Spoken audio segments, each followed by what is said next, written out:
Assalamualaikum warahmatullahi wabarakatuh. Perkenalkan, nama saya Rian Lestari. Di sini saya akan membahas sedikit mengenai kaidah-kaidah hukum Islam untuk memenuhi tugas mata kuliah Filsafat Hukum Islam.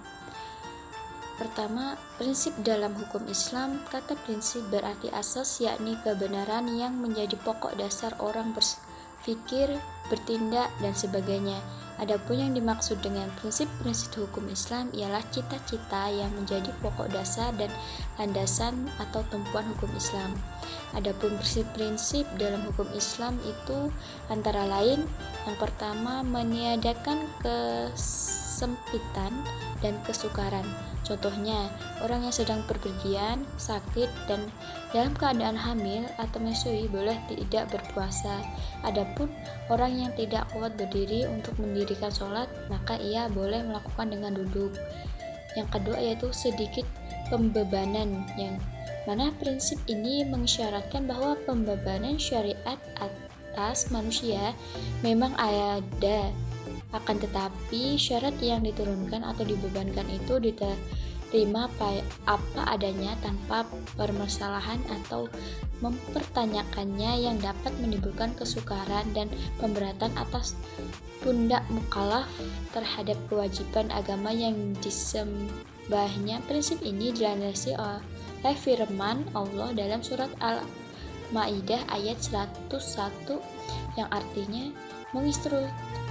artinya ayat tersebut yaitu menginstruksikan kepada manusia agar dapat menahan diri daripada mempertanyakan masalah yang tidak ada ketetapan hukumnya, misalnya pada waktu peraturan perundang-undang belum diketahui, dan agar permasalahannya untuk sementara dibiarkan dan kemudian permasalahan itu dipecahkan melalui kaidah-kaidah umum demi memberikan kelonggaran pada manusia.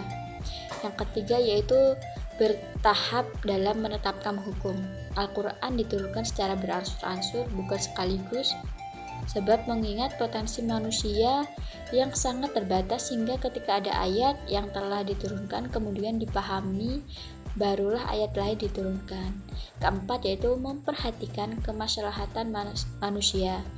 Dalam penetapan hukum selalu dilandasi pada 3 sendi pokok, yaitu yang pertama, hukum ditetapkan setelah masyarakat membutuhkan hukum-hukum itu. Yang kedua yaitu hukum-hukum ditetapkan oleh suatu kekuasaan yang berhak menetapkan untuk yaitu hukum-hukum ditetapkan suatu kekuasaan yang berhak menetapkan hukum dan kemudahan masyarakat ke bawah ketetapannya. Yang ketiga yaitu hukum-hukum ditetapkan menurut kadar kebutuhan masyarakat. Yang kelima yaitu mewujudkan keadilan. Manusia menurut pandangan Islam adalah sama baik di hadapan Allah maupun di hadapan hukum, tanpa ada melihat kepada tinggi rendahnya suatu jabatan seorang, tua maupun muda, melainkan seoptimal dan semaksimal apa yang telah ia perbuat dengan hukum Allah itu sampai mendapatkan predikat takwa. Kaidah-kaidah dalam hukum Islam.